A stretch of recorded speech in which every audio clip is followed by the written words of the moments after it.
बिस्मिल्लाहिर्रहमानिर्रहीम। अस्सलाम वालेकुम डियर स्टूडेंट्स, सब कैसे हैं? अल्लाह ताला आपको अपनी हिफ्ज़-ओ अमान में रखे। आज हम एनालिटिकल मेथड्स और उनकी क्लासिफिकेशन की बात करते हैं। एनालिटिकल मेथड्स को जनरली हम दो बड़े ग्रुप्स में डिवाइड कर सकते हैं, एक क्लासिकल मेथड्स ऑफ एनालिसिस और एक instrumental method of analysis. Classical mean पुराने मेथड, पुराने प्रोटोकॉल, पुरानी टेक्निक्स, और इंस्ट्रूमेंटल मेथड ऑफ एनालिसिस, इनको आप मॉडर्न मेथड ऑफ एनालिसिस भी कह सकते हैं। अब अपनी अपनी अहमियत रखते हैं ये। बेसिकली मॉडर्न मेथड जैसे जैसे डेवलप हो रहे हैं तो वो क्लासिकल एनालिसिस की जगह लेते जा रहे हैं, लेकिन इसका मतलब ये बिल्कुल नहीं है कि जो क्लासिकल मेथड है वो अपनी अहमियत ख़त्म कर गए हैं। वो आज भी हमारी बेसिक लेबोरेटरीज के अंदर, टीचिंग लैब्स के अंदर और कुछ क्लिनिकल लैब्स के अंदर इक्वली वैलिड हैं और अप्लाई किए जा रहे हैं। इनके ऊपर काम होता है, इनसे एनालिसिस होते हैं। और जो इंस्ट्रूमेंटल मेथड है इनकी कंपैरेटिवली आप ये कह सकते हैं कि ये इजी हैं, इनकी रिलायबिलिटी कंपैरेटिवली ज़्यादा है, तो लोग इनके रिजल्ट्स के ऊपर ज़्यादा मुतमिन होते हैं, इन्हसार करते हैं। और बहरकफ ये कॉस्टली है, इनकी कॉस्ट बहुत ज़्यादा है, लेकिन उतना ही इनके ऊपर एनालिसिस करना जो है वो आसान है।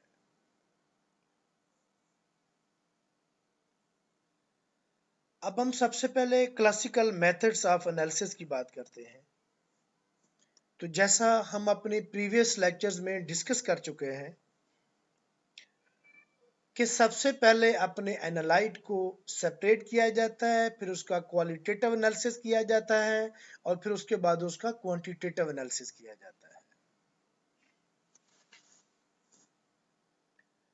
तो सबसे पहले हम देखते हैं कि इन classical mode of analysis, in classical methods of analysis अपने एनालाइट की सेपरेशन कैसे पॉसिबल है, किस तरह से की जाती है या की जाती थी पहले।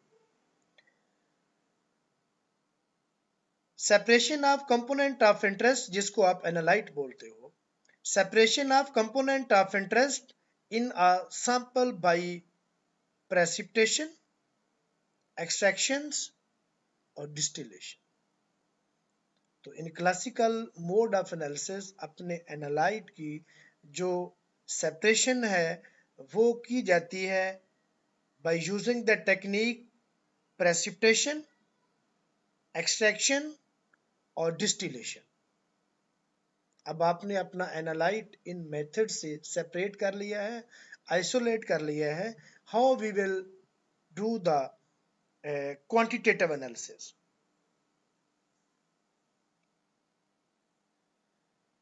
The separated components are treated with reagent that yielded products that could be recognized by color, by their boiling and melting points, solubility in a series of solvent, odors, optical activities, or refractive indices. जब आप अपना analyte separate करते हैं तो उसके qualitative analysis के लिए उसको किसी स्पेसिफिक रीजेंट के साथ रिएक्ट करवाया जाता है, और अब नतीजे के तौर पे जो प्रोडक्ट डेवलप होती है उसको रिकग्नाइज किया जा सकता है उसके कलर की बेस पे, उनके मटेरियल के बॉइलिंग पॉइंट्स और मेल्टिंग पॉइंट की बेस पे, या उनको सीरीज ऑफ सॉल्वेंट के अंदर हम डिसॉल्व करके देखते हैं वो किस सॉल्वेंट के अंदर सॉल्युबल है, किस सॉल्वेंट के अंदर सॉल्युबल नहीं है। जैसे आप पानी के अंदर किसी चीज को डिसॉल्व करके आप अंदाजा कह सकते हैं कि ये चीज पोलर है या नॉन पोलर है। हेक्सेन के अंदर उसको डिसॉल्व करके आप बता सकते हैं ये चीज पोलर है या नॉन पोलर है। ऑर्डर्स, उसकी स्मेल, किस किस्म की उसमें से स्मेल आ रही है, तो उसकी बेस पे भी आइडेंटिफिकेशन हो सकती है। Optical activities and their refractive indexes, इन चीजों को इन्वेस्टिगेट करने से हम उस चीज की आइडेंटिफिकेशन तक पहुंच जाते हैं, अपने एनालाइट को आइडेंटिफाई कर लेते हैं। तो ये वो कौन से आइडेंटिफिकेशन के तरीके हैं? ये सारे के सारे क्लासिकल क्वालिटेटिव एनालिसिस है। Classical qualitative analysis. अब हम बात करते हैं क्वांटिटेटिव एनालिसिस की। तो in classical methods of analysis, जो क्वांटिटेटिव एनालिसिस है, वो दो तरीकों से किए जाते हैं, या तो ग्रेविमेट्रिक एनालिसिस से या फिर वॉल्यूमेट्रिक एनालिसिस से।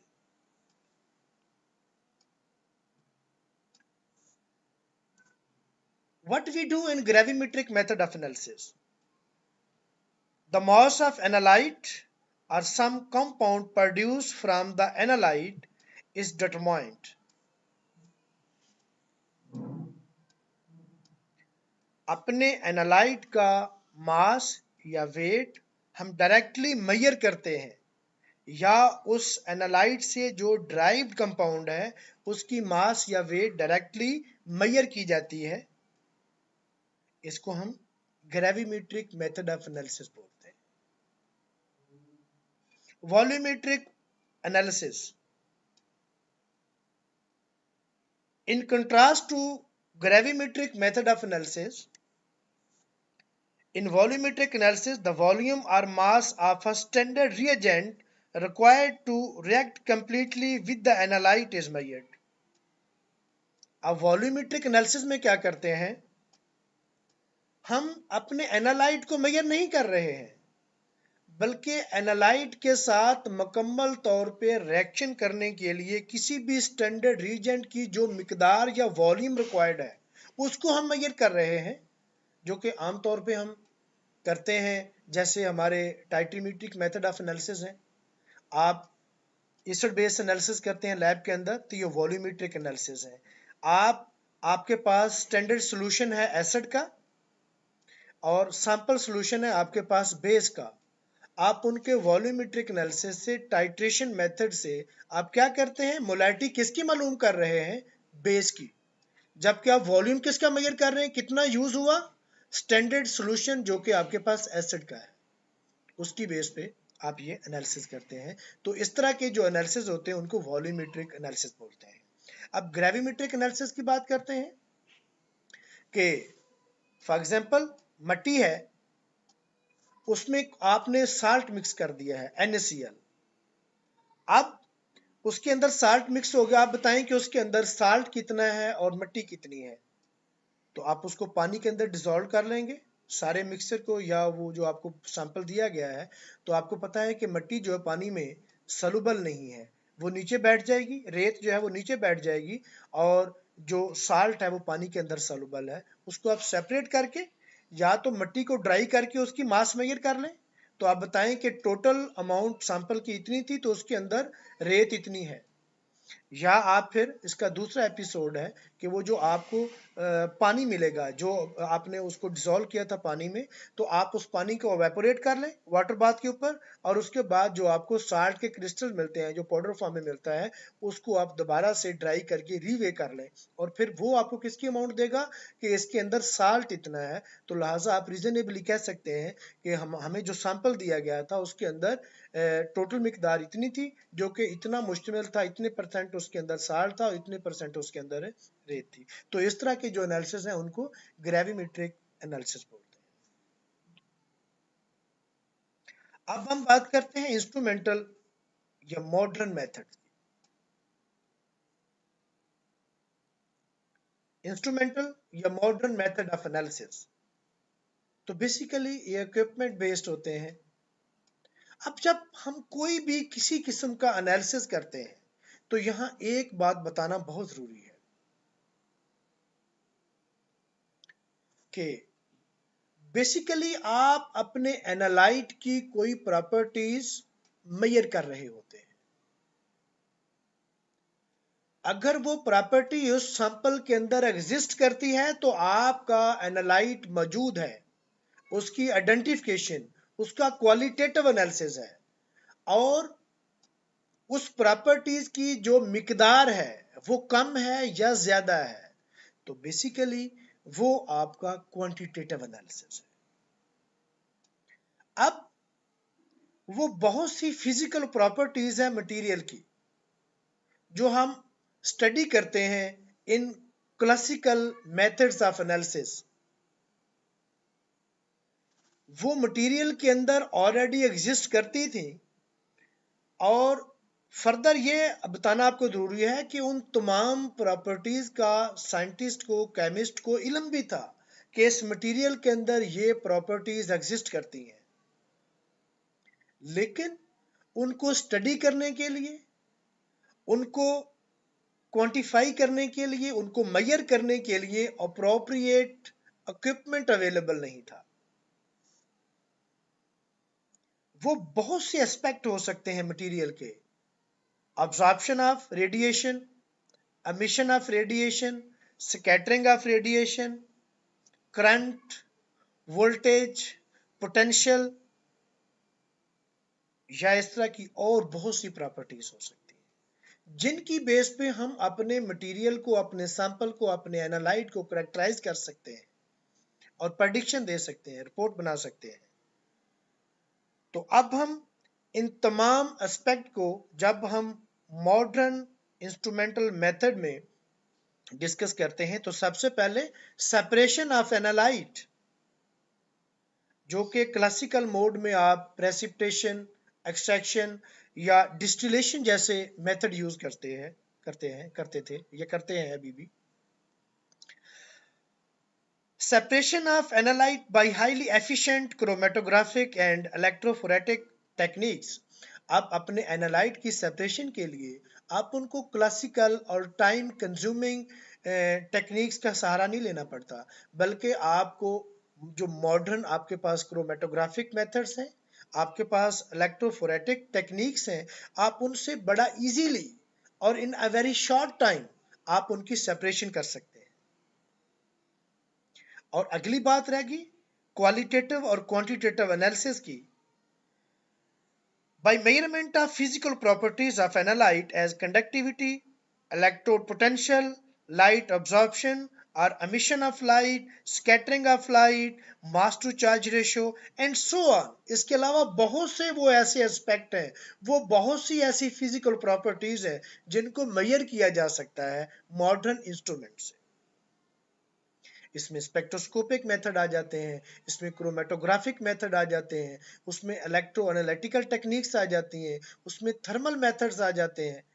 तो इन तमाम फिजिकल प्रॉपर्टीज को किसी ना किसी मॉडर्न टेक्निक के साथ, टूल के साथ, मेथड के साथ, हम इक्विपमेंट के साथ मेजर कर लेते हैं, और इनको हम ओवरऑल ये जितने भी हमने न्यू मेथड या न्यू इसके एस्पेक्ट डिस्कस किए हैं for the separation and determining chemical species can be collectively called as instrumental method of analysis।